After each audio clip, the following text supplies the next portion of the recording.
Dear student, आज हम कक्षा 9 वार्षिक परीक्षा 2023 के गणित के पेपर को सॉल्व करेंगे और बहुत ही बेसिक सीखेंगे कि ऐसे क्वेश्चन जो एग्ज़ाम में आते हैं किस तरह से आप इसको सॉल्व करेंगे।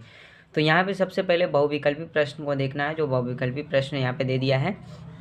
तो सबसे पहले प्रश्न की तरफ चलते हैं। जो सबसे पहला प्रश्न यहाँ पे, तो सबसे पहला प्रश्न दिया है प्रत्येक परिमेय संख्या होती है। बहुविकल्पी प्रश्न का सबसे पहला प्रश्न दिया है प्रत्येक परिमेय संख्या होती है तो वास्तविक संख्या है। एक वास्तविक संख्या जो वास्तविक संख्या होती है वो परिमेय संख्या होती है। दूसरा इसमें दे दिया है निम्नलिखित अपरिमेय संख्या है। अपरिमेय संख्या √7 इस तरह से आएगा तो ये अपरिमेय संख्या होती है, ठीक है, जो √ से बाहर नहीं आती है। तीसरा क्वेश्चन यहाँ पे दे दिया है 3 कड़ी में 3 प्लस कड़ी में 3 का मान है। यहाँ पे कुछ नहीं, यहाँ पे 1 है, जोड़ देंगे तो 4 कड़ी में 3 इस तरह से आ जाएगा, ठीक। और चौथा क्वेश्चन दे दिया है शून्य बहुपद की घात है तो शून्य होती है। इस तरह से ऑप्शन नंबर ए वाला। पाँचवा दे दिया है 7x² + 6 + 8x³ + x के घाते 5 - 8x के घाते 4 में बहुपदों की घात है। घात पूछेगा, सबसे ज़्यादा अधिकतम घात किसका है? 5। तो इस तरह से इसका आंसर क्या हो जाएगा? 5 हो जाएगा, ठीक है।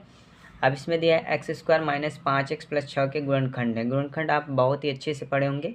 इसका गुणनखंड निकाल देंगे तो कुछ इस तरह से x - 2 x - 3 इस तरह से आंसर हो जाएगा। इसके बाद क्वेश्चन नंबर 7वां दिया है यहाँ पे। क्वेश्चन नंबर 7वां दिया है यदि बिंदु 2, 0 रैखिक समीकरण 2x + 3y = k का एक हल है तो k का मान निकालना है। यहाँ पे x और y का मान रख देंगे तो रखने पर हमारा आंसर आएगा 4। 8वां दे दिया है रेखा y = x पर स्थित किसी बिंदु के निर्देशांक है। तो इस तरह से अगर पूछेगा तो वहाँ पे 0, 0 होगा, ठीक है। क्वेश्चन नंबर 9 दे दिया है एक त्रिभुज के कोण 2 = 4 = 3 के अनुपात में है तो त्रिभुज का सबसे छोटा कोण होगा। इस तरह से सबको जोड़कर बराबर 180 कर देंगे तो वहाँ पे सबसे छोटा जो होगा, यहाँ पे जैसे 2 तो कोण 2 का जो यहाँ पे 2 का जो मान आएगा 40 अंश, इस तरह से आंसर हो जाएगा। इसके बाद दिया है 10वां क्वेश्चन किसी त्रिभुज में दो भुजाएं बराबर नहीं है तो बड़ी भुजा के सामने का कोण हमेशा बड़ा होता है। इस तरह से हो जाएगा। क्वेश्चन नंबर 11 दिया है त्रिभुज ABC में। क्वेश्चन नंबर 11 दिया है त्रिभुज ABC में AB = AC तथा कोण B = 50 अंश है। कोण C का मान भी निकालिए। तो कोई इस तरह से करेंगे तो कोण यहाँ पे देखेंगे तो AB = AC है तो इस तरह से मान पुट कर देंगे 50 + 50 और उसको 180 में घटा देंगे तो यहाँ पे हमारा मान आ जाएगा, ठीक है।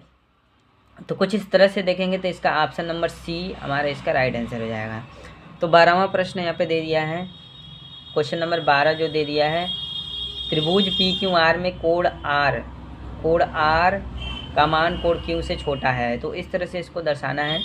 तो यहाँ पे लिखेंगे कोण PQ और कोण PR। इस तरह से ऑप्शन नंबर जो इसका B वाला होगा इस तरह से राइट आंसर होगा।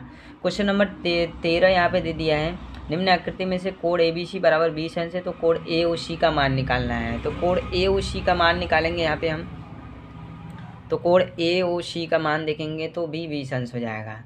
दो बिंदु से होकर जाने वाली वृत्तों की संख्या अनंत होती है। कुछ इस तरह से ऑप्शन नंबर D इसका राइट आंसर हो जाएगा। क्वेश्चन नंबर 15 यहाँ पे दे दिया है समबाहु त्रिभुज के क्षेत्रफल का सूत्र। समबाहु त्रिभुज का क्षेत्रफल होता है A² √ 3/4। कुछ इस तरह से आंसर हो जाएगा इसका।